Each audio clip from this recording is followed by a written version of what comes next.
네, 여러분 안녕하십니까? 계속해서 뉴스투데이 제주입니다. 제주시 봉계동 음식물 처리 시설의 보강 공사가 늦어지면서 반입되는 쓰레기를 제때 처리하지 못해 수백 톤이 쌓이고 있다는 소식 지난주에 전해드렸습니다. 이번엔 위탁 처리 업체에 대한 제주시의 비용 지급이 지연되면서 해당 업체가 음식물 쓰레기 처리를 중단하는 일까지 벌어졌습니다. 박주연 기자가 보도합니다. 봉계동 음식물 쓰레기 위탁 처리 업체 직원들이 작업을 중단한 채 제주시청 앞에 모였습니다. 제주시가 매달 중순 전에 지급하는 처리 비용 1억 원을 이달에는 아직까지 지급하지 않아 임금 지급이 늦어지게 됐다는 겁니다.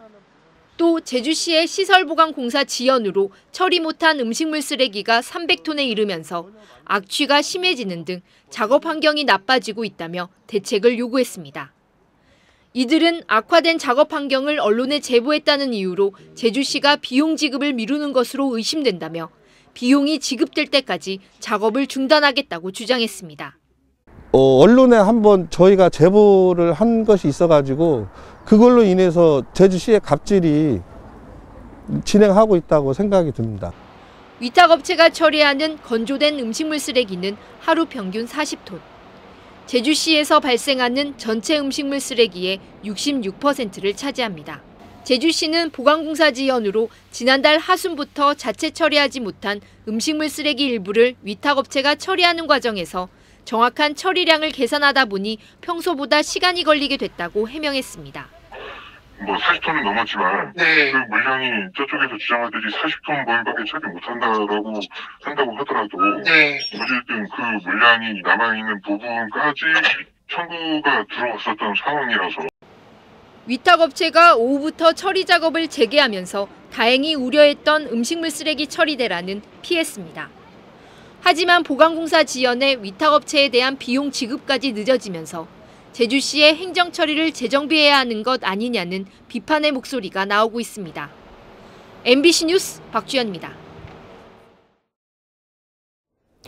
제주도가 주민의 반대로 중단됐던 동부 하수 처리장 증설 공사를 다시 시작하기로 결정했습니다. 그런데 인근 주민들이 협의 없이 공사를 강행하려 한다며 강하게 반발하고 있습니다. 김항섭 기자가 보도합니다.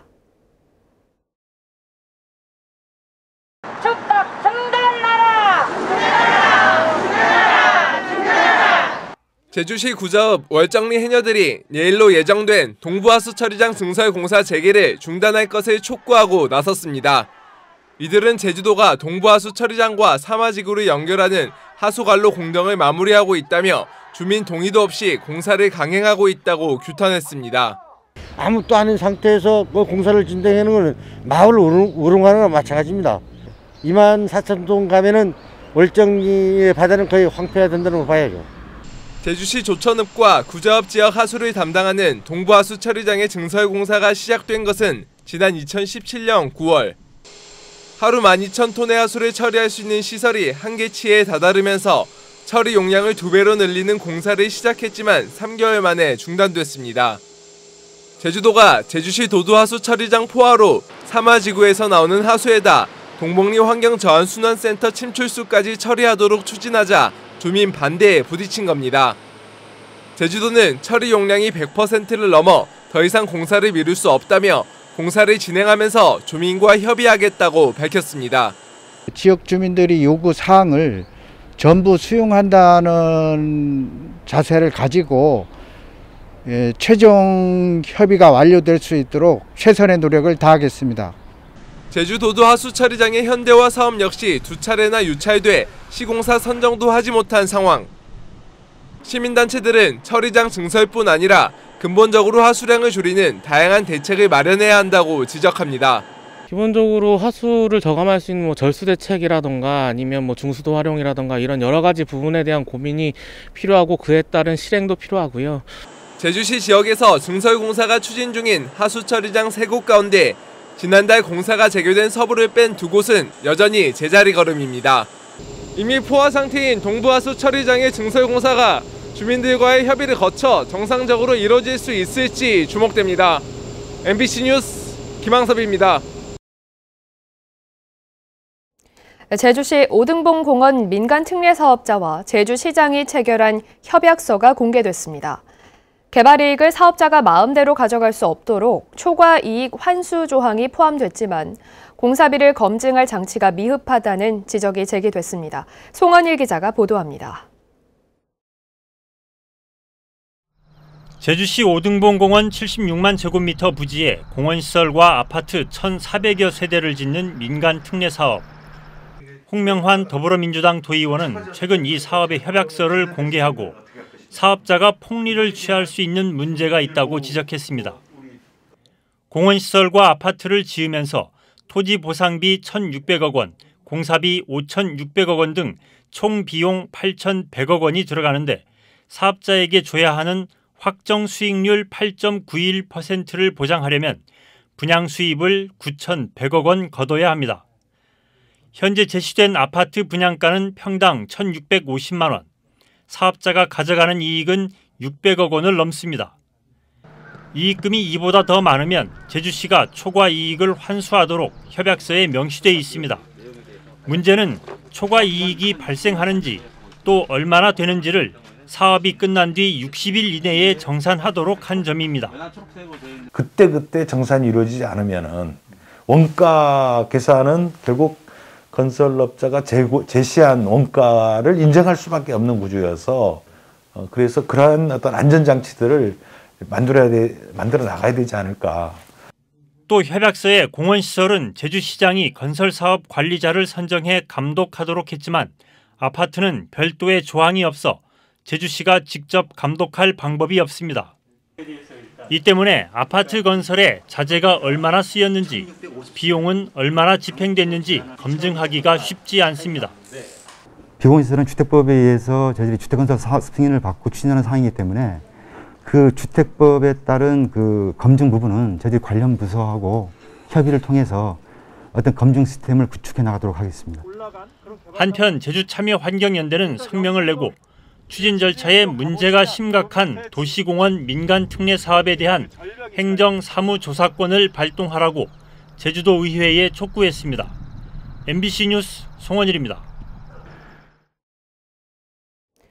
제주 지역 공무원과 전문가들이 앞으로 확대해야 할 정책 1순위로 환경보호를 꼽았습니다. 제주도의회 행정자치위원회가 공무원과 전문가 1,100명을 조사한 결과 공무원은 31.8%, 전문가는 44%가 환경보호가 확대해야 할 정책 분야라고 응답했습니다. 행정시장 직선제 도입은 공무원의 55.4%, 전문가의 68%가 찬성했고 제3차 국제자유도시 종합계획은 전문가는 73%가 알고 있지만 공무원의 55.2%는 모른다고 응답했습니다.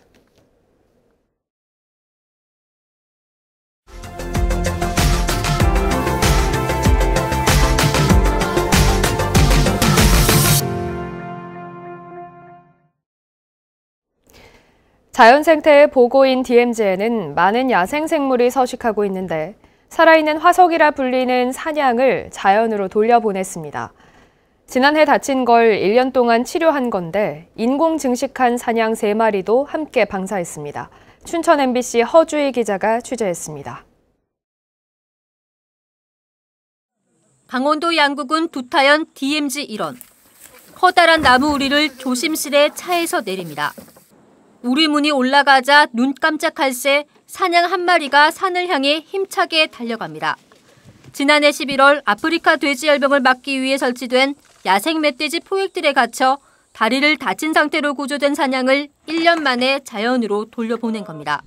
움직이도 못하던 상태였었는데 거의 1년 가까이 치료하면서 모두 회복이 돼가지고 너무나 기분이 좋습니다.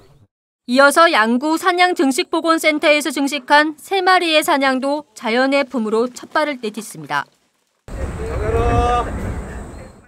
방사된 사냥의 목에는 GPS 발신기가 부착됐습니다.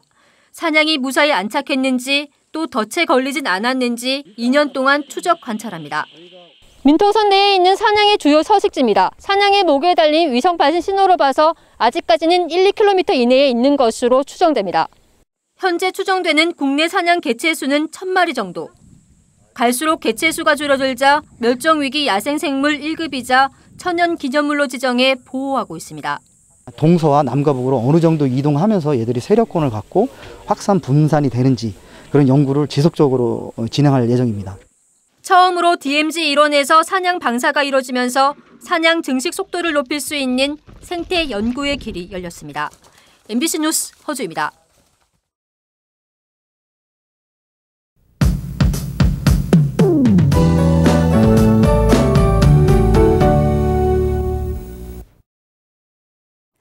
아침 공기는 조금 쌀쌀하지만 오늘 따뜻한 남서풍이 유입되면서 어제보다 기온이 오르겠습니다. 제주도는 낮에 20도까지 오르면서 오늘 가을 추위가 주춤하겠습니다. 하지만 오후부터는 북서쪽에서 다시 찬 공기가 내려오면서 밤부터 쌀쌀해지겠고요. 내일 기온이 다시 떨어지겠습니다.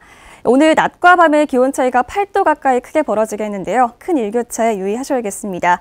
또 오후부터는 바람도 강하게 불겠습니다. 주변 점검 잘 해주시기 바랍니다. 오늘 대체로 구름 낀 날씨를 보이겠고요. 제주 산지에는 오후에 5mm 미만의 비가 조금 내리겠습니다. 북서부 지역도 낮 동안 빗방울이 조금 떨어지는 곳이 있겠습니다. 아침 현재 기온은 북부와 남부 지역 13도, 동부 지역 12도로 시작하고 있고요. 오늘 한낮 기온은 대부분 지역에서 20도 가까이 오르겠습니다. 오늘 도서 지역도 구름 낀 날씨를 보이겠고요. 낮 기온 20도 안팎으로 활동하기 무난하겠습니다. 바다의 물결은 점차 높아지겠는데요. 오후부터 바람이 불기 시작하면서 제주 남부 앞바다를 제외한 전 해상에 풍랑특보가 발효되겠고요. 물결이 4m까지 매우 높게 일겠습니다. 내일 아침부터는 다시 쌀쌀해지겠고요. 당분간 일교차 큰 날씨가 이어지겠습니다. 건강관리 잘 해주시기 바랍니다. 날씨였습니다. 제주 지역 아파트값이 11개월 연속 상승세를 이어가는 가운데 단독과 연립주택 매매가도 오르고 있습니다. 한국부동산원에 따르면 지난달 제주 지역 단독주택 매매가 상승률은 0.51%로 전국에서 가장 높았습니다. 연립주택 매매가 상승률도 전달보다 2배 이상 높은 0.87%를 기록해 전국 17개 시도 가운데 충북에 이어 두 번째로 높았습니다. 제주도교육청은 내년도 제주형 자율학교 건강생태학교에 함덕초 선을분교장과 하리에 초등학교를, 다혼디 배움학교에는 고산초와 세화초 등 5개 학교를 신규 지정했습니다. 이들 학교는 오는 2025년까지 4년 동안 운영되며 종합평가를 통해 계속 지정 여부가 결정됩니다. 제주시는 지난 7월 19일부터 지난달까지 SNS와 블로그 등 온라인 모니터링과 현장 확인을 통해 무등록 야영장 1곳과 유원시설 1곳을 적발해 고발 조치했습니다. 이번 점검은 코로나19 일상화에 대비해 기존에 등록된 업체뿐만 아니라 무등록 업체까지 점검 대상을 확대해 진행했습니다. 축산 악취 배출 허용 기준을 초과한 양돈 농가가 잇따라 적발됐습니다. 제주도는 지난 6월부터 3개월 동안 도내 양돈 농가 51곳을 대상으로 축산 악취 합동 점검을 벌인 결과 배출 허용 기준을 초과한 농가 7곳을 적발해 과태료 부과 등의 행정처분 명령을 내렸습니다. 도는 도내 축산 악취 배출 농가를 대상으로 불시 점검을 강화하는 등 악취 관리를 지속적으로 추진할 방침입니다. 그동안은 경범죄로 취급됐던 스토킹 범죄에 대한 처벌이 강화됩니다. 제주경찰청은 오는 21일부터 피해자 의사와 상관없이 접근을 하거나 전화나 문자를 지속적으로 보내는 등의 스토킹 행위에 대해 중범죄로 보고 최고 5년 이하의 징역 또는 5천만 원 이하의 벌금을 물린다고 밝혔습니다. 최근 3년 동안 제주 지역에서 신고된 스토킹 범죄는 180여 건입니다. 빗물 이용시설 의무 설치 대상에 대한 지도와 점검이 이루어집니다. 제주도는 다음 달 26일까지 빗물 이용시설을 의무적으로 설치해야 하는 도내 골프장 30곳과 호텔 6곳, 업무 및 체육시설 16곳, 공동주택 7곳 등을 대상으로 시설과 관리 기준 준수 여부 등을 점검할 계획입니다. 위반 사항이 적발되면 행정지도 등 조치가 이루어지게 됩니다. 제주도는 이달부터 내년 2월까지를 고병원성 조류 인플루엔자와 구제역, 아프리카 돼지열병 등 3대 악성 가축 전염병 특별 방역 대책 기간으로 정하고 전염병 검사를 강화한다고 밝혔습니다. 이에 따라 제주도는 고병원성 조류 인플루엔자 조기 발견을 위한 예찰을 강화하고 구제역과 아프리카 돼지열병 검사도 강화합니다. 뉴스투데이 제주였습니다. 고맙습니다.